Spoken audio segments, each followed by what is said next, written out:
Purihin ang Panginoon. Sa mabuting bagay sa mga sandaling ito, mga minamahal, na ang bawat isa sa amin ay nakatayo sa inyong harapan. Sa mga sandaling ito, kami po ay mag-aalay ng munting tula na kung saan nagpapahiwatig ng pag-ibig ng Diyos sa bawat isa sa atin. Ang tulang ito ay pinamagatang Ang Bilang ng Pag-ibig na isinulat ni John David S. Season. Purihin ang Panginoon. Sabi nila, kapag nagmamahal, kinakailangan mong masaktan. Nung una medyo mahirap paniwalaan. Pagkat sino nga naman ang mga mangangahas, sumubok kung bawat mga hugot ay talagang mula sa karanasan. Pero mula nang makilala ko ang tunay na pag-ibig, saka ko napagtugma-tugma. Totoo nga. Totoo nga. Na kapag nagmamahal, kailangan mong masaktan. Kailangan mong masugatan. Kailangan mong hampasin. Kailangan kang pagpasapasahan. Kailangan kang sampalin. Kailangan kang duraan. Kailangan kang husgahan. Kailangan mong ipako. Kailangan mong umako. Kailangan mong mamatay. At kailangan mong pabayaan. Kailangan kang pabayaan. Kailangan mong pabayaan. Kahit ang kaisa-isa mong anak.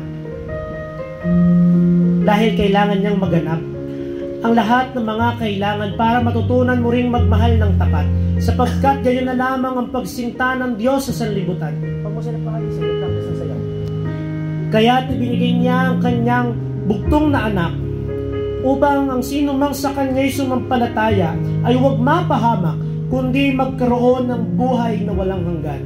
Kaya may nasugatan, may hinampas, may pinagpasapasahan, may sinampal, may dinuraan, may hinusgahan, may pinako, may umako, may namatay, at may pinabayaan. At ang lahat ng ito ay dahil sa may nagmahal. Ngayon, bigyan mo ako ng isang makatuwirang dahilan kung bakit dapat kang mahalin. At bibigyan kita ng 9,900 at 99 na dahilan kung bakit di ka dapat mahalin. Una, dahil makasalanan ka. Mas pinili mong magkasala dahil siguro sa nakasanayan na. Oo, alam kong sa mga isip mo'y nagtatalo na pinilit mong magbago, pero pangalawa, naging makakalimutin ka. Inalala mo ang mga nilalang.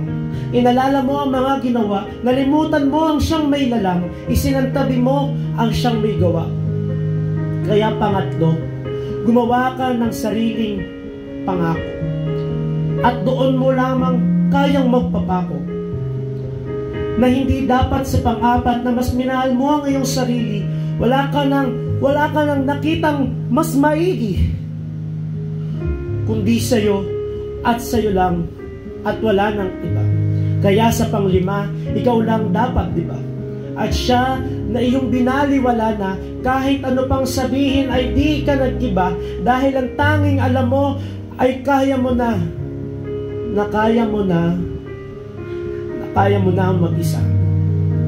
Mag-isa na tumayo sa iyong sariling paa.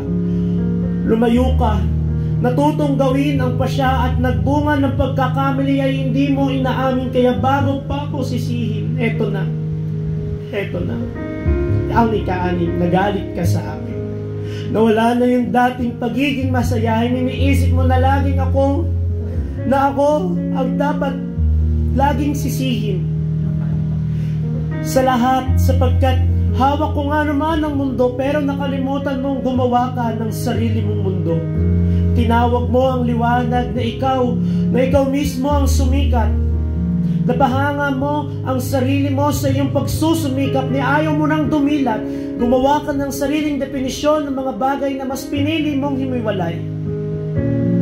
At nasanay ka ng maigi sa inalay na pag-ibig ng mundo, na bumago sa definisyon ng pag-ibig na ipinamulat ko sa iyo. At eto na ang ikaginugulat ko, Kinagulat ko, eto ang ikapito, mas pinili mo ang mundo, ang rikit ng sanlibutan nakapagpahalina sa iyo, na eto ang kaya niyang ibigay sa iyo, at eto ang kaya kong ibigay para sa iyo. Ang yaman ng sanlibutan na kaya niyang ibigay,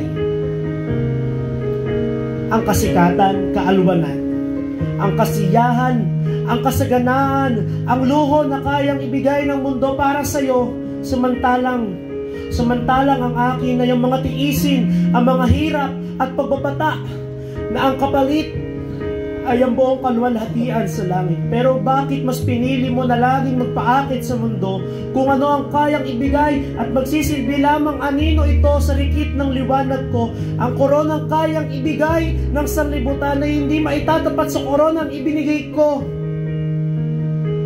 na may kasamang pagiging anak ko. Ang ginto na kayang ibigay sa iyo ng mundo ay hindi kayang tumbasan ang natatanging halaga mo, kaya may dugo na nabubo at nabuo ang relasyon nating nawasak, upang ikaw na makasalanan ay maging karapat-dapat sa Kanya. Kaya wala kang pera, ngunit para sa akin ay mahalaga ka. Ang kaso pang-8, naalala mo lang ako kapag may sakit ka o di kaya'y gipit ka. Ginagawa ko to kung minsan upang mapalapit ka kahit naiinis ka. Pero nakakamiss na yung panahon problemado ka, at hindi ko na kayang matiis pa na makita kang malungkot at maramdamang nalulugmo. Dahil kung alam mo lamang kung gaano kasakit sa isang ama na makita ang kanyang anak habang siya ay umiiyak at sasabihin, iniwan siya ng lahat, kaya ngayon nag-iisa. Alam mo ba na kung nasasaktan ka dahil iniisip mo na ikaw ay mag-isa, mas lalo kong nasasaktan dahil iniisip mo na ikaw ay mag-isa, samantalang ako, iniisip ko na palaging kasama kita. Ngayon, sinong nang iwan at sino ang nang iwan? Sinong nagpabaya at sinong pinabayaan? Sa pangsyam, pinatawad ko ang lahat mong mga kasalanan, ang pagiging makakalimutin, ang pagiging makasarili, ang pagiging palabintangin at ang pag-ibig sa sarili, ang pagiging makamundo, ang di natin pagkakasundo. Pinatawad ko ang lahat ng mga kasalanan, at sa pangsyam ay inulit mo ang lahat mong kasalanan. Kaya yung 9 na kasalanan na paulit-ulit mong ginawa ay gumawa ng 9,900 at 99 na dahilan para di ka mahalin bilang isang makasalanan.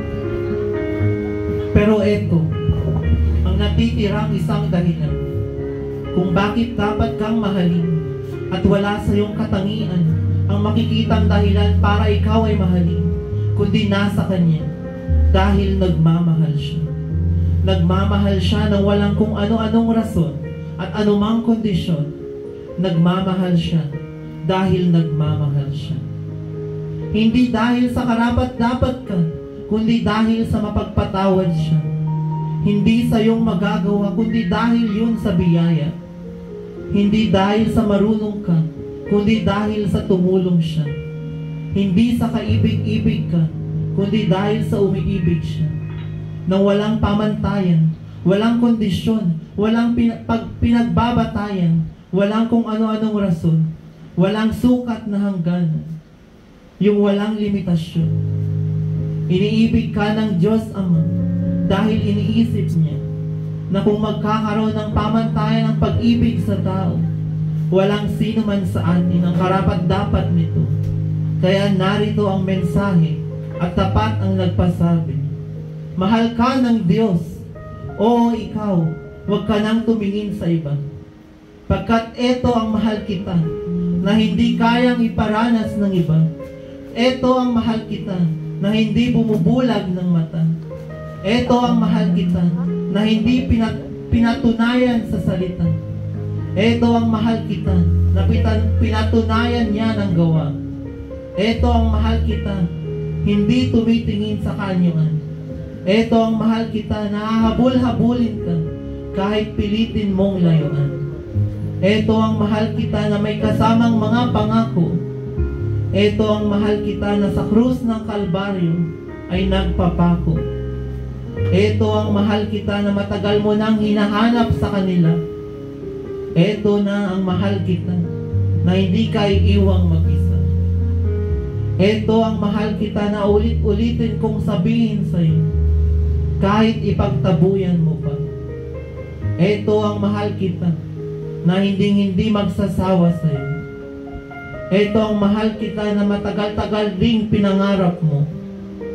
At ito ang mahal kita na matagal ko ring hinanap sa iyo. Narito ang 9,900 at 99 na dahilan kung bakit di tayo dapat mahalin. Ngayon, bigyan mo ko ng isang makatwirang dahilan kung bakit hindi niya maramdaman yung mahal kita na matagal niya nang hinahanap sa iyo. Sa lahat ng tao, bigyan mo ko at uulit-ulitin ko sa iyo ang nag-iisa niyang dahilan kung bakit karapat-dapat kang mahalin. O ulit-ulitin ko hanggang sa matakpan ang lahat ng dahilan kung bakit di ka dapat mahalin, hanggang sa malampasan ng laki ng pag-ibig niya ang bilang ng dami ng mga kasalanan mo. Uulitin ko ang nag-iisa niyang dahilan hanggang sa matabunan ang 9,900 at 99 na dahilan ng mga katotohanang isa lamang ang gustong ipagsigaw. Na mahal ka ng Diyos kahit maubos ang mga salita sa paggawa ng nayaring tula. Mauunawaan mo na lang na kung bakit mo napakinggan ang mga katotohanan ito, na kung bakit sa dinami-dami, na kung bakit sa dinami-dami ng tao ay sinadyang iparinig ng Diyos sa iyo na isa ka sa mga gusto niyang bigyan ng bagong buhay na may kasiguraduhan. Isa ka sa mga napili niyang paglaanan ng pag-ibig na kanyang ibinigay sa iyo ang buong kalangitan. Isa ka sa mga hindi karapat-dapat, pero ngayon pinaging dapat na tumanggap ng pagpapatawad, upang ang nag-iisa niyang dahilan na mahalin ka ay unti-unting bumura sa mga kasalanan at pagkukulang upang mapatunayan ng tunay na pag-ibig ay hindi kayang ibigay ng sanlibutan, kundi ito'y natatagpuan sa pagitan ng dalawang nakapakong tulisan na siyang nasugatan, hinampas, pinagpasapasahan, sinampal, dinuraan, hinusgahan, ipinako, umako, namatay at pinabayaan para sa ating mga kasalanan. At kung hindi mo pa rin makita sa mga salita ng tula ang tunay na mensahe, ay uulit-ulitin ko ang nag-iisang dahilan kung bakit nagawang pabayaan ng Ama ang kanyang anak, ay sapagkat gayon na lamang ang pagsinta ng Diyos sa sanlibutan, kaya't ibinigay niya ang kanyang buktong na anak, upang ang sinumang sa kanya'y sumampalataya ay huwag mapahamak, kundi magkaroon ng buhay na walang hanggan. Purihin natin ang Panginoon.